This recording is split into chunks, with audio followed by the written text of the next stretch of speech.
indispensable partner. What Washington designed to weaken its rival, Beijing transformed into a platform to strengthen its own position. This inversion illustrates the deeper truth about the shifting global order. Sanctions rely on the absence of alternatives. They are effective only when targeted countries cannot find other sources of financing, trade, or investment. The rise of China, however, undermines this foundation. Beijing has the capital, the industrial base, and the geopolitical ambition to provide alternatives. By offering infrastructure, financing, and trade where the United States offers only punishment, China not only gains influence, but demonstrates to the world that American power is not absolute. It signals that sanctioned states can survive and even thrive if they are willing to pivot eastward. For Venezuela, this lifeline has been existential. Cut off from the United States and Europe, its economy teetered on collapse. China's involvement provided the cash flow, infrastructure, and partnerships necessary to sustain the state. For Beijing, the calculus is equally strategic. By investing heavily in Venezuela at a moment of Western withdrawal, it ensures loyalty, secures long-term oil contracts, and establishes itself as a counterbalance to U.S. influence in Latin America. The sanctions that Washington viewed as a stranglehold became the very conditions that allowed China to expand its reach into the Western Hemisphere. The mechanics of this dynamic are revealing. Sanctions block Venezuelan oil exports to Western markets. Chinese firms step in to buy the oil at discounted rates. Sanctions freeze Venezuela's access to the dollar-based financial system. Chinese banks extend credit denominated in yuan or tied directly to commodity repayment. Sanctions halt infrastructure financing from Western-led institutions like the IMF or World Bank. Chinese state-owned companies build ports, housing, and transport systems. Every step of American withdrawal creates a vacuum, and every vacuum becomes a new entry point for Beijing. It is not charity. China's actions are calculated investments in long-term influence. The loans tied to oil shipments guarantee energy security. The infrastructure projects lock Venezuela into dependence on Chinese technology and expertise. The trade flows establish patterns that will last decades. But the point remains, none of this would have been possible without Washington sanctions. By shutting off Venezuela's access to its traditional partners, the United States unintentionally opened the door for its chief rival. The implications reach beyond Venezuela. Iran, also under heavy U.S. sanctions, has deepened ties with China in similar ways, trading oil for investment and integrating into Chinese-led projects like the Belt and Road Initiative. Russia, targeted by Western sanctions after the annexation of Crimea and the invasion of Ukraine, has likewise turned to Beijing for economic and financial partnerships. The pattern is unmistakable. Wherever the United States seeks to isolate, China seeks to embrace. What the U.S. closes off, China turns into opportunity. The effectiveness of sanctions declines not because they hurt less, but because the rise of an alternative power blunts their impact. This undermines not just American strategy in specific countries, but the very architecture of its global power. For decades, sanctions worked because the global economy was organized around U.S.-led institutions. Now, with China offering an alternative, sanctions risk backfiring. They no longer prove U.S. dominance, they expose its limits. Each new case where Beijing rescues a sanctioned state erodes the aura of inevitability surrounding American power.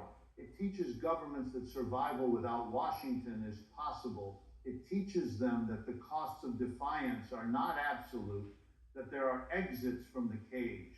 In this sense, sanctions intended as tools of punishment evolve into recruitment tools for Beijing. Every government punished by Washington has an incentive to explore ties with China. Every deal signed in defiance of sanctions strengthens Beijing's global image as a counterweight. The more the United States leans on sanctions, the more opportunities it hands to its rival. Oil has never been just a source of energy. It has always been a form of power, a lever that governments and empires use to shape the world around them. To speak of oil as merely a commodity is to misunderstand its role in the architecture of modern society. Every plane that flies, every ship that carries cargo across oceans, every truck that delivers goods on highways depends on oil. It is not an accessory to the global economy, it is its bloodstream. Whoever controls access to it or guarantees a reliable supply of it holds more than barrels in storage. They hold leverage over nations, industries, and the rhythms of global life. This is why Venezuela's reserves, the largest on earth, matter so profoundly. They are not just barrels of crude locked underground. They are bargaining chips in the contest of global power. For decades, the United States understood this logic better than most. Washington built its dominance in no small part by ensuring favorable access to oil and by cultivating relationships with key producers such as Saudi Arabia. Oil not only powered the American economy, it became a weapon of foreign policy. Allies received security guarantees in exchange for steady supplies, while adversaries found themselves squeezed out of the system. The structure of global energy trade became an instrument through which U.S. dominance was enforced. Sanctions, blockades, and market manipulation all relied on oil's central role. As long as Washington could keep oil flowing through its preferred networks, it could dictate terms to much of the world. But here lies the shift. China has emerged as the world's largest oil importer, surpassing even the United States. Its economy, industrial base, and global manufacturing role are sustained by a steady stream of energy imports. For Beijing, oil is not only a matter of commerce, but of survival. Without it, factories stop, trade slows, and growth collapses. And unlike the United States, China does not enjoy abundant domestic reserves. Its survival depends on securing reliable, affordable supplies from abroad. That is why Venezuela, with its colossal reserves and its isolation from Western markets, is not just another trading partner for Beijing, it is a strategic lifeline.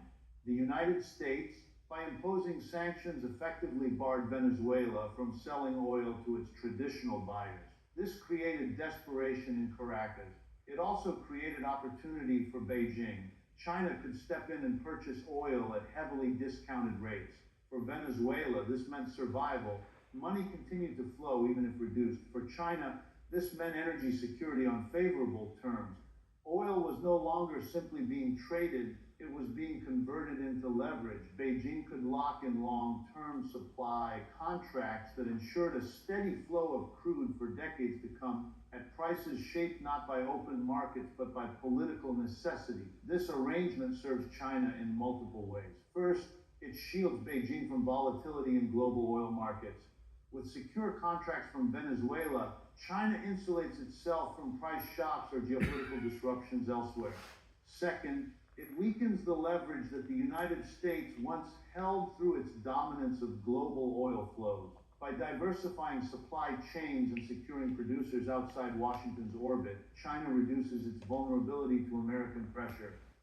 Third, it builds political capital in Latin America, a region the U.S. long considered its uncontested sphere of influence. Old deals become more than economic exchanges.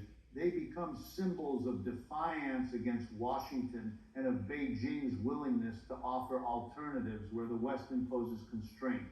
Oil as leverage becomes clearer when one considers its psychological impact on other states. For years, governments under U.S. pressure feared isolation from global markets. Now, when they look at Venezuela shipping millions of barrels to China despite crushing sanctions, they see another possibility. They see that oil reserves, once weaponized against them, can instead become bargaining chips.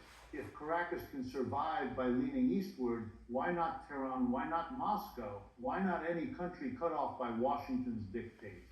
The more oil flows eastward under these terms, the more nations view China not just as a consumer, but as a shield against isolation. What makes oil unique is that it is both indispensable and limited. Renewable energy may be rising, but the infrastructure of the global economy still runs overwhelmingly on fossil fuels. No alternative energy source yet provides the portability, density, and reliability that oil does for aviation, shipping, and heavy industry. This gives it a strategic weight far beyond its market value. Venezuela's reserves, larger than those of Saudi Arabia and Russia, represent a treasure chest of this strategic resource. In aligning itself with Caracas, China is not just purchasing fuel, it is embedding itself into the geopolitics of oil itself. Every shipment, every contract, every infrastructure project tied to Venezuelan crude locks Beijing deeper into the global chessboard of energy politics. Oil also functions as leverage in the way it reshapes relationships between great powers. For decades, the U.S. could rely on Saudi Arabia and the Gulf states to anchor its energy strategy. But now, with Venezuela drifting toward Beijing, Russia aligning with China in energy deals, and even Gulf producers seeking greater independence, the old alignments are loosening. This fragmentation weakens the U.S. ability to use oil markets as a geopolitical weapon. If too much of the world's supply is tied to or friendly with Beijing, then Washington loses one of its sharpest tools. In that sense, oil ceases to be a unipolar weapon and becomes a multipolar bargaining chip. For Venezuela itself, this leverage is double-edged but powerful. Its oil wealth has long been a curse, inviting intervention, corruption, and dependency. Yet under current conditions, those same reserves offer it a shield.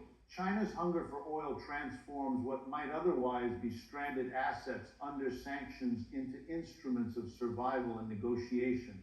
Caracas can use its crude to secure loans, infrastructure, and political backing, even as the West seeks to isolate it. The very resource once used to tether it to American influence now becomes the means by which it escapes that influence. The symbolism of this cannot be overstated. Every tanker that sails from Venezuelan ports to China carries more than crude oil. It carries a message.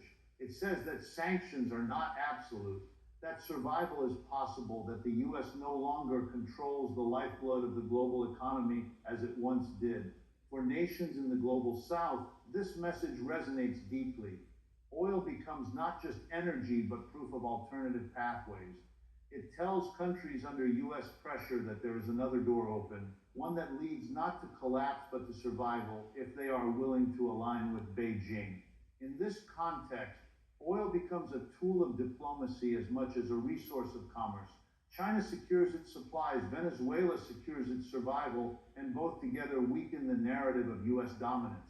Oil contracts replace treaties, shipping routes replace military bases, and energy flows redraw the map of global alliances. What might appear as economic pragmatism is in fact the construction of a new geopolitical order, one barrel at a time. For much of the past century, the international system operated on the assumption that there was one commanding power at the center of global affairs. After the Second World War, the United States consolidated its position as the dominant military, economic, and political force. When the Soviet Union collapsed in 1991, that dominance appeared to be absolute. Commentators began speaking of a unipolar world, one in which Washington could dictate terms across continents, shaping institutions, alliances, and economic flows to its advantage. Countries that opposed this order often had little room to maneuver. They were either crushed through isolation and sanctions or brought back into line by promises of aid tied to strict conditions. The International Monetary Fund and World Bank enforced economic orthodoxy, NATO and U.S. military bases guaranteed strategic supremacy, and the dollar reigned as the unchallenged medium of global trade. The world had few choices, but history rarely stands still. As economies grew outside the Western orbit, new poles of influence began to emerge. China's rise from a manufacturing hub to the second largest economy in the world shattered the illusion of permanence and unipolarity. Russia's resurgence, India's demographic weight, and the growing assertiveness of regional powers across the Middle East, Africa, and Latin America further accelerated the erosion of a single global center of gravity. Multipolarity, once an abstract theory, has become a lived reality. Countries now find themselves navigating among several competing centers of power rather than bowing to one. And Venezuela's partnership with China is a vivid demonstration of this transition. When Washington imposed sanctions on Venezuela, it assumed the government in Caracas would eventually bend or break. in a unipolar system that might have been true.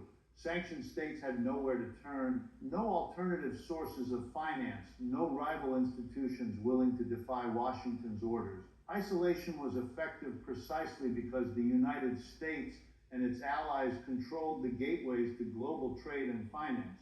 But multipolarity changes the calculus. With China willing to provide loans, purchase oil, and fund infrastructure, Venezuela suddenly had an alternative pathway. It was no longer trapped in a binary of compliance or collapse.